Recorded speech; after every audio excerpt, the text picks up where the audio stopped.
Hello, I'm Kyle, And I'm Griffin. and this is the Cedar Log.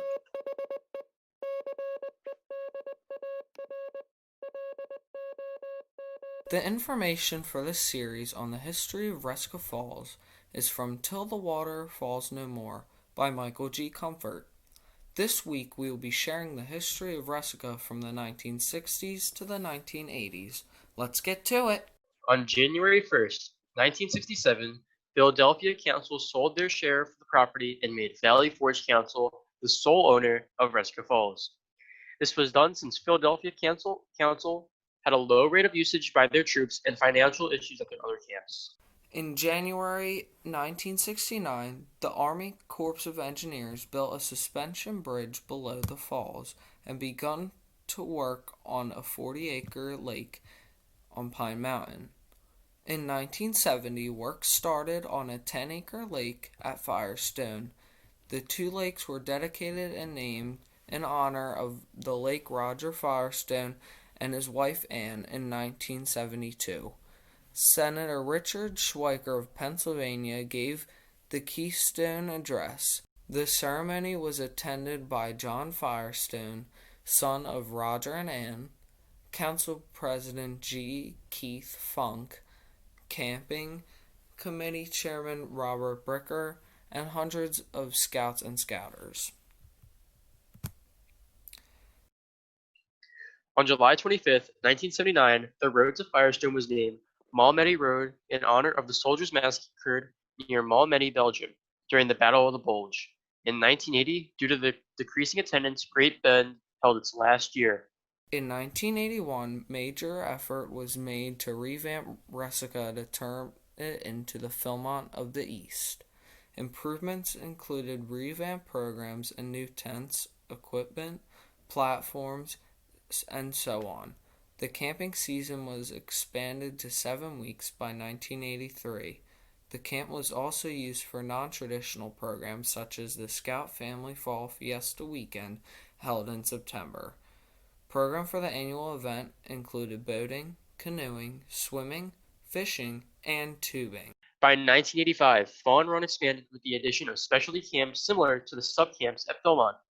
These specialty camps focused on things such as fishing, wilderness camping, archaeology, black powder, nature study, rappelling, and swimming. There was even a logging camp, aquatics camp, space exploration/energy camp. In 1987, the Tour de Poconos cycling camp was added.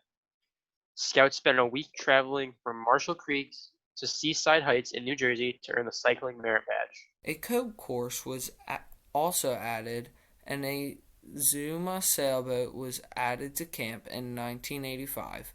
Overnight canoe trips to the Delaware were also offered. In 1986, a new trail from Big Springs to Lake Roger began construction and was completed in 1987. This trail was named after Doctor John H. Sevier, who was known for organizing scouting for children with physical disabilities. The trail was built using funds from the Widener Memorial Foundation in aid of handicapped children. Chinook Campsite was also rebuilt to accommodate scouts with physical disabilities. Scouts and Scouters from Troop 156 in Havertown built the tent frame conversions and wheelchair ramps for 15 platforms. And now to Luke for a quick message from the committee. This week's episode of the Cedar Log is brought to you by the Virtual Lodge Celebration, which is on January 3rd, and the link can be found on the Unami Lodge website. Thank you, sit back, relax, and enjoy the rest of the episode. 7. Resica celebrated its 30th year of operation and held numerous events to celebrate. The anniversary was celebrated with a big reservation-wide extravaganza. A show and slide presentation of photos from the event was held on the field below the falls. Over 700 scouts and guests attended the show and the campfire, which was also held as a cookout. 1987 also saw the founding of the Resica Falls Trout Club and the opening of a new trout hatchery. In cooperation with the State Fish Commission, the hatchery was designed to release 3,000 fingerlings into 9-inch trout. The new Resica Museum and Company store were dedicated on July 24th, 1987. The ribbon cutting was done by Marjorie Hamlin, who represented the former residents of Resica Falls, under the White House and under the care of Russ Degan, who was also the director of operations for Resica. Russ was critical in the Capitol campaign to start the museum and located many early photos of Resica and the surrounding farms. He also collected the stories of the former residents and collected local artifacts for the museum. The largest display featured the history and artifacts from the village of Resica.